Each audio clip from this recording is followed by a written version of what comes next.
ሰላም ውድ የቻናላችን ቤተሰቦች፣ በዛሬው ፕሮግራማችን እጅግ በጣም ወሳኝ የሆነ ርዕሰ ጉዳይ ይዘን መጥተናል።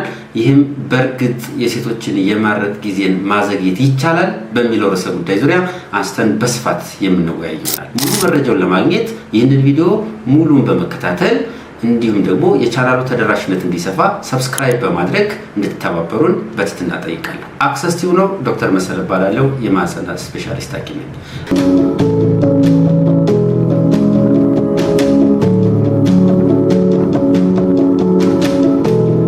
ማረጥን ማዘግየት ይቻላል የሚለውን እንደ መነሻ አድርገን እንነጋገራለን ማለት ነው። መልሱ አዎ ይቻላል የሚለው ይሆናል ማለት ነው። እንግዲህ ወደ እንዴት ይቻላል ወደሚለው ከመሄዳችን በፊት ማረጥ ምንድነው የሚለውን በእርግጥ የራሱ የሆነ ፕሮግራም እንሰራለታለን። ግን እንዲሁ ለጨረፍታ ማረጥ ማለት አንዲት እህት እድሜዋ ሲደርስ የሆርሞን መጠኖቿ እየቀነሱ ሲሄድ የወር አበባ የሚያቆምበትና ልጅ መውለድ የምታቆምበት ሌሎች ነገሮች የሚከሰቱበት የስርዓት ሂደት ነው ማለት ነው። ስለዚህ ይህ ማረጥ ከአንዲት እህት ወደ አንዲት እህት ይለያያል።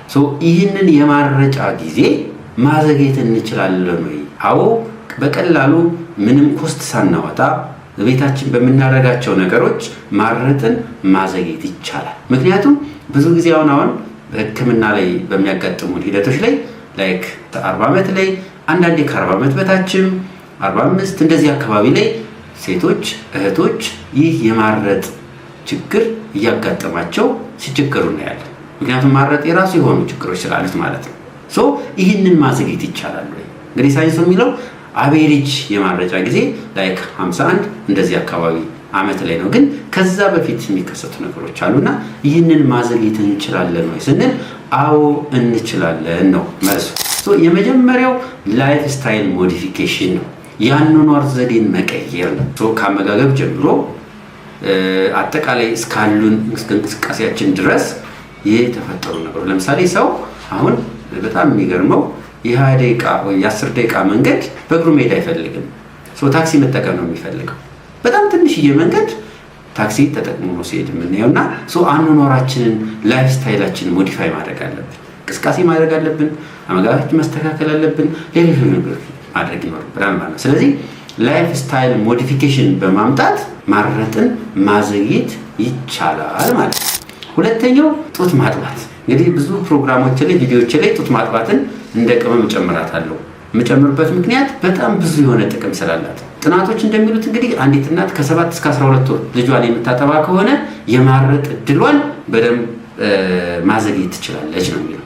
ሶስተኛው ልጅ መውለድ በራሱ የማረጥ እድልን ያዘገያል። ጥናቶች እንደሚያሳዩት ከሆነ 9 ወር ሙሉ የቆየ ልጅ የወለደች እናት የማረጥ እድሏን በ8% ታዘገያለች። 2 ልጅ ከወለደች ደግሞ በ16% ታዘገያለች። እንግዲህ ይህ ጥናት ነው። ስለዚህ እነዚህን በማድረግ የማረጥ እድልን ማዘግየት ይቻላል ማለት ነው። በአራተኛ ደረጃ የምናየው ደግሞ አመጋገብን ማስተካከል ነው። በተለይ የምንመገባቸው ምግቦች ላይክ እንደ ፊሽ ኦይል፣ የአሳ ዘይት አካባቢ ያላቸው ፕሮቲን ወር ደግሞ ገንቢ ምግቦች እንደ ዚንክ የመሳሰሉትና አትክልትና ፍራፍሬዎች ፍሩትስ፣ ቬጂቴብልስ የመሳሰሉት ጤናማ የሆነ ምግብ ባላንስድ የሆነ ዳይት ከሁሉም የተቀላቀለ እኛ ጋር አመጋገባችን የሆነ ምግብ ላይ በልክ እናደርጋለን። የሆነ ምግብ ቀልቀል ለማድረግ ከአትክልትና ፍራፍሬዎችን መጨመር። ሌላው ሬጉላር የሆነ እንቅስቃሴ ማድረግ ነው። እንቅስቃሴ በምናደርግበት ጊዜ ነርቮች ይነቃቃሉ፣ ሆርሞኖች ይነቃቃሉ። ማረጥ የሚለው የመከሰት እድሉን ያዘገያሉ ማለት። ስለዚህ ሬጉላር የሆነ ኤክሰርሳይዝ ማለት። ሌላው ደግሞ ለምሳሌ አንዳንድ ጥናቶች የሚያሳዩት ዳንሲንግ የሆነ ቀለል ያለ ዳንስ ማድረግ።